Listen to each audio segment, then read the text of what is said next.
그러니까 반갑습니다. 여러분을 다시 만나뵙게 되어서 기쁩니다. 그래서 제가 최근에 느낀 바를 여러분께 또 소개시켜드리는 시간을 가져볼까 합니다. 그럼 제가 먼저 읽어볼 테니 들어와 주십시오. 왜 집착은 내가 싫어하는 곳으로 나를 당겼나? 그래서 수도인은 그것을 알아차리고 자기 자신에게 좋지 않은 그것을 극복해가는 여정을 걷게 된다.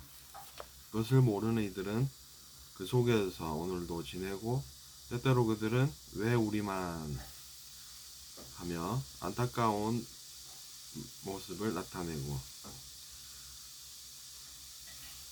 있는 것이다.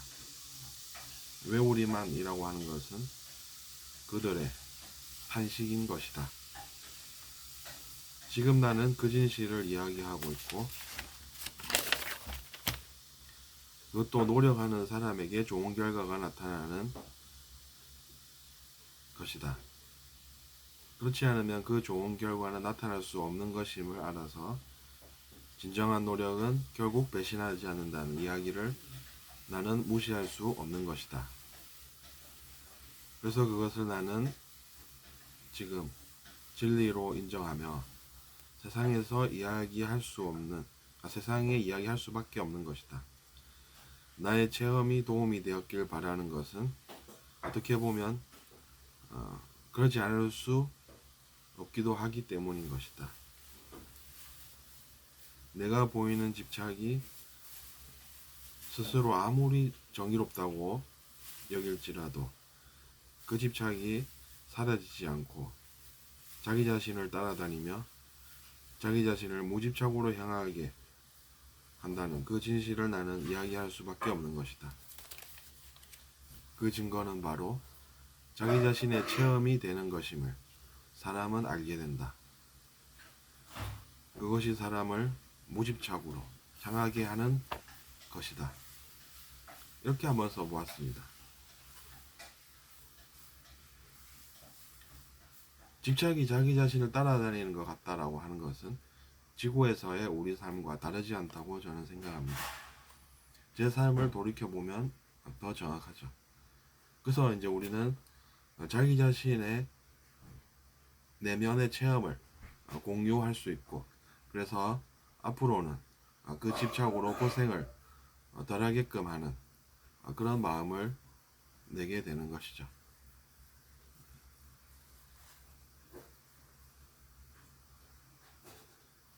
우리가 스스로 아무리 정의롭다고 여길지라도 우리가 가진 집착은 우리를 어려움 속으로 들어가게 만든다는 그 진실을 저는 체험으로 미리 느껴보고 여러분께 말씀을 드리는 것이고, 근데 그렇게 정의롭다고 스스로 실제로 느끼는데도 불구하고 왜 그것이 그럴까요? 라고 질문은 여전히 할 수 있겠죠. 제가 생각하는 것은 이렇습니다. 스스로 아무리 정의롭다고 여기고 주위에서 정의롭다고 이야기를 할지라도 그것은 자기 자신의 집착이 있다라고 하면 자기 자신이 그 집착으로 고생을 하고, 그 고생을 하는 것은 돌아보면 새로운 정보를 우리에게 준다는 것입니다. 스스로 아무리 정의롭다고 생각하고 주위에서 아무리 칭찬을 해주더라도 자기 자신이 집착으로 고생을 했다라고 한다면 자기 자신이 정말 과거에 그토록 정의롭게 산 것인가? 라는 질문을 스스로 던지게 한다는 이야기입니다. 그것은 어떻게 알 수 있냐는 것이고, 또 그것은 바로 증거가 있기 때문이고, 그 증거라는 것은 자기 자신이 정말 어떤 체험을 하게 되는지 알아보면 된다는 것입니다. 그렇게 스스로 정의롭다고 생각을 해도 고생을 하는 것이 이해가 안 된다라고 하는 것은, 그것이 이제 원인과 결과의 법칙에 있어서 자기 자신이 뭔가 오류가 있었다라는 것입니다. 결과가 3이었다라고 하면 원인이 1 더하기 1이었겠냐는 것이죠. 그렇게 생각을 할 수도 있는 것이 사람입니다. 그러니까 우리는 일어난 현실을 보고 원인을 파악할 수도 있다는 것이죠. 결과가 3이지 않습니까? 그러면 우리는 그것을 결과론적 입장이라고 부르지 않습니까? 그것은 결과값이 3인데 원인이 1 더하기 1이었겠냐는 것이죠. 쉽게 표현하면. 그래서 우리는 고생을 자기 자신이 했다고 하면 자기 자신이 왜 고생을 했는지 알 수가 있는 것이고, 자기 자신이 그토록 정의롭게 살았는데 그런 결과가 나올 리가 없는 것이죠. 그래서 스스로 생각해 볼 적에 내가 뭔가 잘못 알았구나 라는 것을 시인하게 된다는 이야기가 되는 것입니다. 그래서 저도 이제 그것을 받아들이고 살게 된 것이죠. 오늘은 토요일입니다. 아침에 일어나 보니 비도 좀 와 있고 몸이 피곤해서 제가 오늘 계획했던 일정을 좀 미루고 또 해야 할 일은 하면서 사는데, 역시나 사람은 에너지가 필요합니다. 저도 좀 에너지를 많이 썼더니 아침에 일어나 보니 오늘은 도저히 무리한 신체 활동은 안 되겠다라고 생각해서 사는 것이죠. 에너지라는 것이 알고 보면 내면에도 있습니다. 신기하지만 우리가 물리적인 세상에서 에너지라는 것이 있어서 갖가지 물리적인 현상이 일어나지 않습니까? 근데 마음속에, 즉 어떻게 보면 마음속이라고도 표현할 수 있지만 내면에도 에너지는 존재를 하는 것이죠. 정확하게 말하자면 내면이 되겠죠. 그래서 그 내면의 에너지로 말미암아서 우리는 또 살게 되고, 그것은 우리가 내면과 외부 세계가 동떨어진 것이 아니라 어떻게 보면 하나로 작용한다, 이렇게 볼 수가 또 있는 것입니다.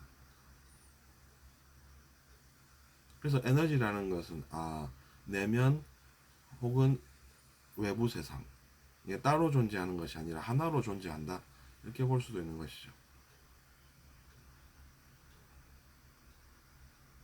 그래서 그리스도는 내면에서 탄생한다라는 이야기도 있는지 모르겠습니다. 저는 그리스도라고 해서 기독교 나는 왠지 거부감 들어 라고 한다고 해서 그것이 저는 자기 자신이 무집착이 예수서 거한다라고 생각하지 않습니다.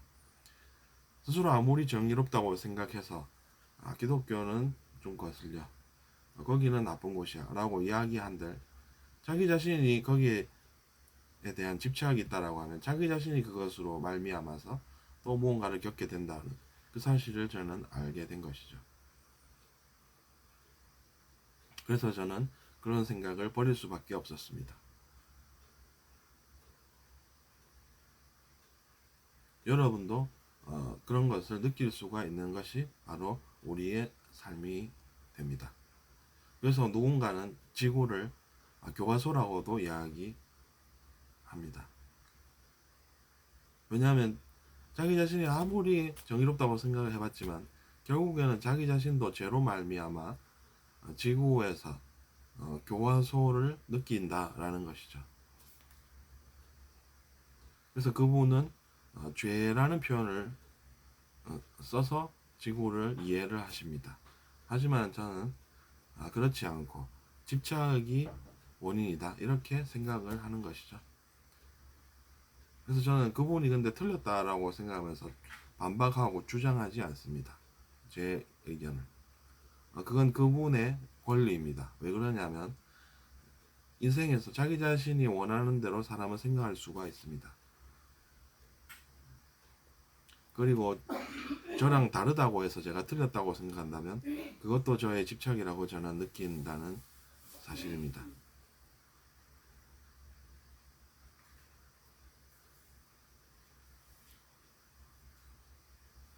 그래서 저는 사람들이 무집착으로 향하고 집착에서 벗어나려고 노력하면서 그런 생각들, 즉 자기 자신을 집착으로 향하게 하고 그것으로 고생하는 그 생각을 버리는 것이 낫다고 보는 것이죠. 어떻게 들으셨나요? 조금 자칫 지루하고 심심하다고 느끼실지 모르겠지만 저에게는 이것이 저의 체험담이 되고 그것을 세상에 의미 있게끔 쓰려고 노력을 하는 것입니다. 어쨌든 이번 시간은 여기에서 마치고 다음 시간에 또 뵙겠습니다.